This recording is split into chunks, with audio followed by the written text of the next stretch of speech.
Hello friends, Seemas kitchen കൾച്ചേഴ്സിൻ്റെ ഇന്നത്തെ ഒരു പുതിയ വീഡിയോയിലേക്ക് എല്ലാവർക്കും സ്വാഗതം.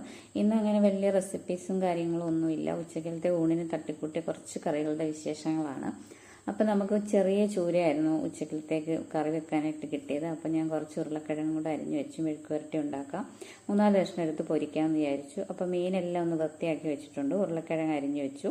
അപ്പോൾ മീന് വേണ്ടിയിട്ട് നമ്മളൊരു ചട്ടി അടുപ്പിൽ വെച്ചതിന് ശേഷം ഒരു സ്പൂണോളം വെളിച്ചെണ്ണ ഒഴിച്ചു. കുറച്ച് ഉലുവയും കടുകും ഇട്ടതിന് ശേഷം നമ്മൾ അരിഞ്ഞു വെച്ചിരിക്കുന്ന ഇഞ്ചി, പച്ചമുളക്, വെളുത്തുള്ളി, സവാള ഇതെല്ലാം ഇട്ട് നന്നായിട്ടൊന്ന് വാടി വരട്ടെ. ഇതിൻ്റെ കൂടെ തന്നെ നമ്മൾ ഉരുളക്കിഴങ്ങ് മെഴുക്ക് വരട്ടാനായിട്ടുള്ള ചട്ടി ഞാൻ സ്റ്റൗവിൽ വെച്ചിട്ടുണ്ട്. അതിലേക്ക് 1 സ്പൂൺ എണ്ണ ഒഴിച്ച് കടുകിട്ട് വറ്റൽമുളകും 2-3 വെളുത്തുള്ളി, ഇഞ്ചിയും കറിവേപ്പിലയും ഇട്ടിട്ടുണ്ട്. അതൊന്ന് വാടി വരുമ്പോഴത്തേക്ക് നമ്മൾ അരിഞ്ഞു വെച്ച ഒരു സവാള ഇട്ടു. അതിനുശേഷം നമ്മൾ അരിഞ്ഞു വെച്ചിരിക്കുന്ന ഉരുളക്കിഴങ്ങും കൂടെ അതിലേക്ക് ഇട്ട് കൊടുക്കാം.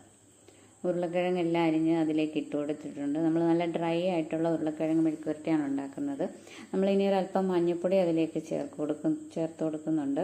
നമ്മൾ ഉപ്പ് ഇപ്പം ചേർക്കത്തില്ല. കുറച്ച് പകുതി വേവായിട്ട് ഉരുളക്കിഴങ്ങിൽ ഉപ്പ് ചേർക്കും, അല്ലെങ്കിൽ അത് വേവാൻ ഇച്ചിരി താമസിക്കും.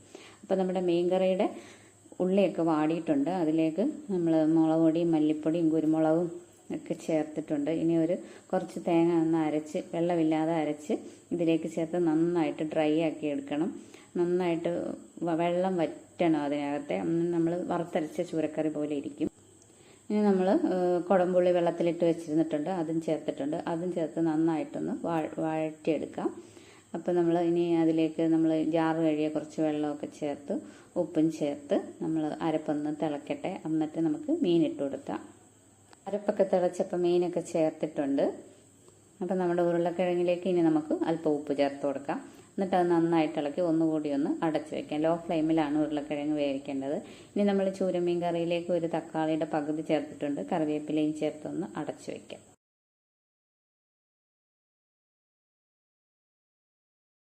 ഇനി നമുക്ക് ഉരുളക്കിഴങ്ങിലേക്ക് ഒരല്പം മുളക് പൊടി, ഒരല്പം കുരുമുളക് പൊടിയാണ് ചേർക്കുന്നത്. അത് ചേർത്ത് നന്നായിട്ട് ഇളകി മുളക് പൊടിയുടെ പച്ചമണമൊക്കെ മാറിക്കഴിയുമ്പോൾ നമുക്ക് അത് അടച്ച് വെച്ച് തീ ഓഫ് ചെയ്യാം. പിന്നെ ഒരു 3-4 കഷ്ണം ചൂര ഞാനൊന്ന് പൊരിക്കാനായിട്ട് എടുത്തിട്ടുണ്ട്. അപ്പോൾ അത് പൊരിക്കുന്നു. പിന്നെ മീൻകറി നമ്മൾ തിളച്ച് വരുന്നുണ്ട്. ഇനി നമ്മൾ എളുപ്പത്തിന് ഒരു ഓട്ടുമോര് കാച്ചിയാണ്, തേങ്ങ ഒന്നും അരയ്ക്കാതെ. ഇഞ്ചിയും വെളുത്തുള്ളിയും ജീരകവും മഞ്ഞൾപ്പൊടിയൊക്കെ വറ്റൽമുളകും കറിവേപ്പില ഇട്ട് കടുവറുത്തതിന് ശേഷം മോര് അതിലേക്ക് ഒഴിച്ചു. ഇനി നമ്മളൊന്ന് പപ്പടം മുളകിട്ടെടുക്കുകയാണ്. പപ്പടം ചെറിയ കഷ്ണങ്ങളായി വറുത്ത് കോരിയതിന് ശേഷം പപ്പടം നന്നായിട്ട് തുടച്ചിട്ട് വേണം വറക്കാൻ. എന്നിട്ട് അല്ലെങ്കിൽ ആ എണ്ണ കറുത്ത് പോവും. എന്നിട്ട് നമ്മൾ ആ എണ്ണയിലേക്ക് തന്നെ കുറച്ച് ചെറിയുള്ളി, ഒരു 6-7 ചെറിയുള്ളി, കുറച്ച് കറിവേപ്പിലയും 2-3 വറ്റൽമുളകും ഇട്ട് ഒന്ന് മൂപ്പിച്ചെടുക്കണം. വേണമെങ്കിൽ ഒരല്പം മുളക് പൊടിയും കൂടെ ചേർക്കാം.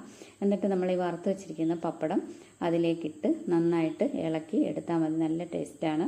ഇതിന് പപ്പടം മുളകിട്ടതെന്നാണ് നമ്മൾ പറയുന്നത്. സബ്സ്ക്രൈബ് ചെയ്യണം. താങ്ക്